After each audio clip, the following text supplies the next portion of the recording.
and Alex Jones. Now, the Prime Minister was here yesterday, so big shoes to fill for tonight's guest. They'll need a sharp wit. Be able to please a baying crowd. And most importantly, be very quick on their feet. Go! Go! For God's sake, run! Go! Go! What? How fast? Like 8 centimetres a year? Well, he looks pretty quick to me, and in good voice. It's Marcus Brigstocke.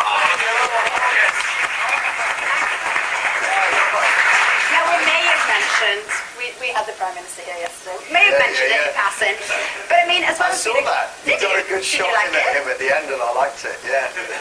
You can ask me how I sleep at night, if you like. It's easy. I'm not closing my briefs. So you are quite political then?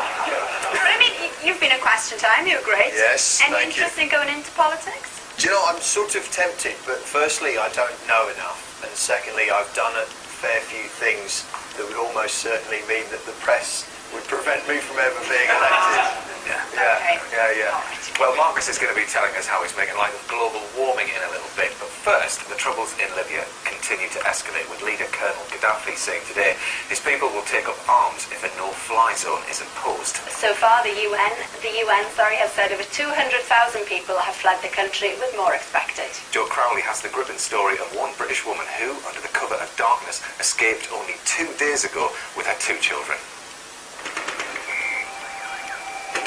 Jennifer. Awful, isn't it? She's very brave, actually. Yeah, absolutely. I mean, that fear of literally, running for your lives and your children's lives as well. You've got. Yeah, I've got 2 young kids. Yeah. I mean, there are lots of human stories, obviously, like that all over.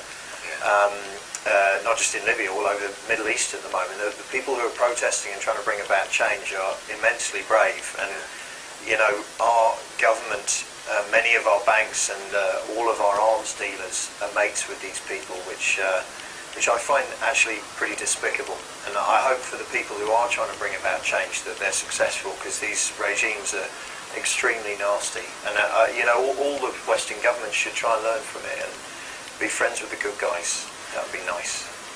Thanks, Jennifer, and the children are safe now. Yes. Today is National No Smoking Day, and even though our attitudes to lighting up have changed beyond recognition over the years, 1 in 5 adults still smoke. But before we hear Dr. Mark Porter's views on the introduction of sweeping changes to the way cigarettes are advertised and sold, Giles Brandreth steps back into a time when cigarettes were thought to be actually good for you. They're giving out ashtrays for the journalists in a conference to warn them against smoking, and the dangers of smoking. Look at that! Quite, I mean, we forget how things have changed, but I qualified in the 80s, and my first boss, a consultant in clinic, had an ashtray on the desk and used to smoke in his outpatients. I mean, which is hard to believe now, but that went on, so things really have changed. Now, the Health Minister, Andrew Lansley, made some announcements about smoking today, so what's he been saying? Point of sale advertising is going to be banned. So these are the cabinets behind the till, often in shops, that house all the cigarettes that allow the branding. Larger shops and supermarkets, that's going to be from April of next year. Smaller shops have got till April 2015, so they've got a little bit more time to prepare. Also, there's an interesting plan to move to plain packaging, so they'll be banning branding, and cigarettes will probably look like this. They'll be white. Those look cool. Yeah, just with the warning. That's not the idea, Marcus. Awesome. How about that? Look at that teeth. So the idea is the brands will be more prominent, and also it'll stop the manufacturers carefully shading their packets and using graphics to suggest they might be lighter or healthier than other types. And fresh off the press, we've just heard from the Department of Health that vending machines are likely to get the chop to possibly as early as October, so that's mainly pubs and clubs will be affected by that. Quite drastic changes there, but how have the pro-smoking lobby then reacted to this news? Well, they're not happy, obviously, and one of the things that's been put forward is that this, particularly the plain packaging, will allow the burgeoning trade in counterfeit cigarettes to grow, and they're supposed to be worse for us than conventional cigarettes, but I would counter that by saying conventional cigarettes are pretty bad anyway. Now, as a doctor, are you sort of treating smoking-related illness? We're certainly seeing fewer heart attacks, considerably fewer heart attacks, but there are other factors like cholesterol and blood pressure management that's come into that. We're seeing a lot more people coming in asking to stop. We're seeing fewer cases of lung cancer in men. Men started getting up in the 60s. Unfortunately, we're seeing more in older women because they carried on taking the habit up until the mid-70s, so we're seeing that cohort come through now, but hopefully that'll settle. And you've never smoked, Marcus, yourself, have you? No, I did. Yes. Oh, you did? I smoked for a while, yeah. But I don't know. I mean, there are just much better things to spend your money on. I mean, there are less harmful drugs to spend your money on if you're at it, but there are better, nicer things to spend your money on than cigarettes, I mean, lots of people will be giving up today, of course, because it's no smoking day. Did you find it difficult? I did find it difficult, but it happened to coincide with me giving up a lot of other things that were much more difficult to give up. So it's sort of, I won't go into any more detail than that. But no, it wasn't too hard for me. Not really. Well, thank you very much, Dr. Mark. And if you've given up today, good luck.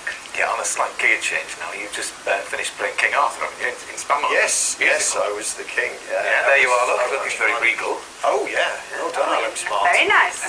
Any more plans to, Yes, yeah, absolutely. It was amazing. I've been a stand-up for years and always wanted to act, and then Spamalot came along and just lit me up. So I'm very much hoping I'll be in another production. I can't say which yet, but later this year. Oh, right. Yeah. Well, there's two things that I'm trying to choose between at the moment. Well, be very careful because there is a new breed of talent.